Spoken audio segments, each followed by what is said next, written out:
Tan, Rich was talking about some of your diabetes developments there. I know you're developing biopharmaceuticals around treatments for cancer as well. Where do you see the key opportunities for your business in the next 12 to 24 months? Sure, Tom. 3SBio as a company, we were founded 25 years ago by a team of over about 30 people. We have grown to be today, we have over 4,000 employees covering actually different spaces with a focus in biologicals as well as in China. So going forward, we're going to continue to focus on disease areas including oncology, immunology, diabetes, dermatology, as well as nephrology.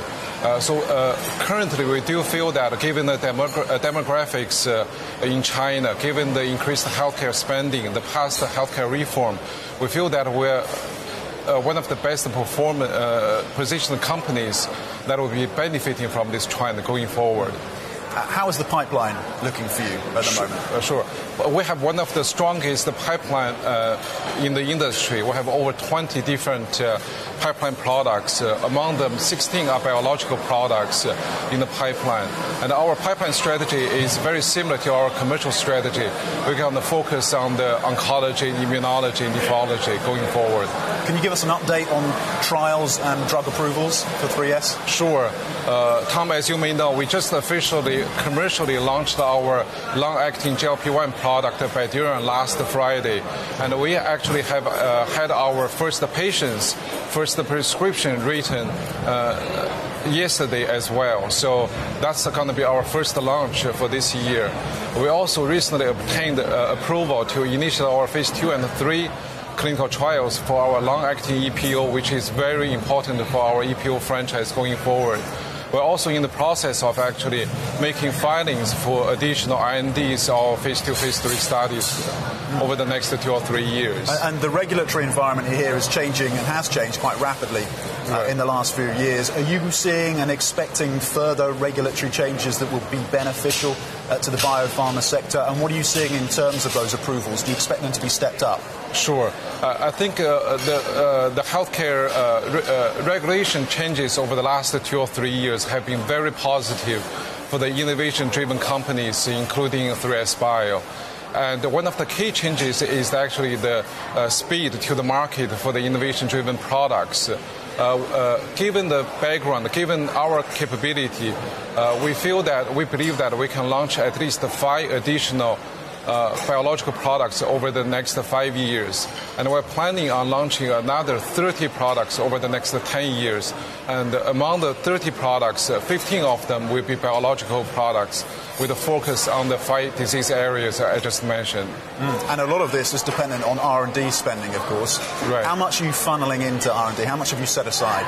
Yeah, we have actually, our guideline is that we're going to invest at least 6 to 10% of our revenue a year into the R&D space. And if needed, we have the flexibility in terms of making more investment into the R&D area. And given the fact that we have been growing our top-line revenue by a CAGR of over 40% over the last 5 years, we feel that we'll be actually sufficiently funded in moving our pipeline products forward. How would you describe the competitive environment in the biopharma space, the healthcare space more generally in China, given some of these changes around regulations have allowed a greater footprint for some of the Western pharmaceutical companies as well? Sure. I think the pharmaceutical sector has always been a very open sort of market competitive sector. We have been around for over 25 years. We have competed with both international companies as well as the domestic companies.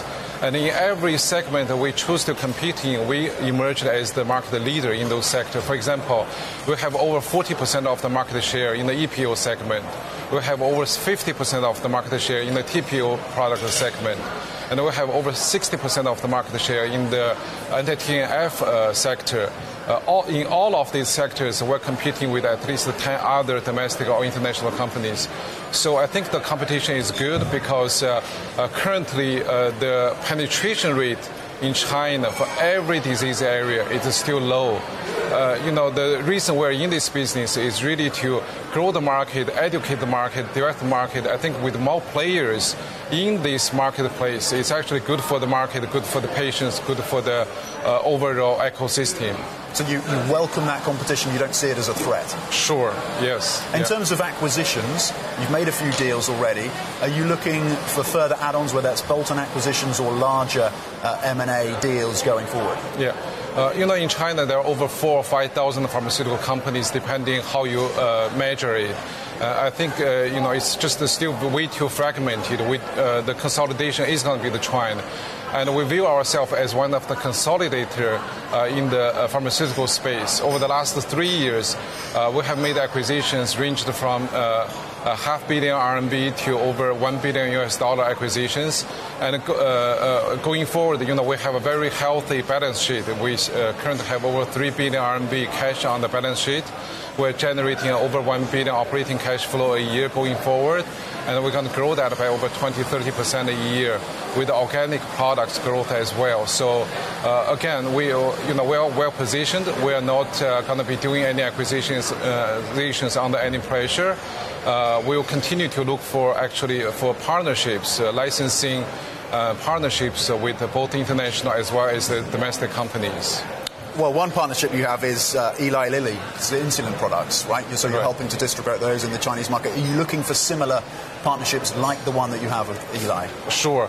In addition to our partnership with Eli Lilly, we also have the partnership with AstraZeneca. And early this year, we actually signed a licensing agreement with the Japanese pharmaceutical company Torii. So going forward, given our platform, among our 4,000 employees, we have 2,500 in the commercial space, 1,000 in the manufacturing space, and 300 in the R&D space. So we believe that we are one of the best positioned Chinese pharmaceutical companies that can help the international companies when they look at bringing their products to the China market. How much more difficult do the US-China trade frictions make that job, and particularly does it dampen your appetite for acquisitions abroad? I think it definitely increased some uncertainty, but we do feel that if we follow the rules, we look optimistically, we look for the opportunities, we can still get the deal done, but it definitely increased some uncertainty given the current environment.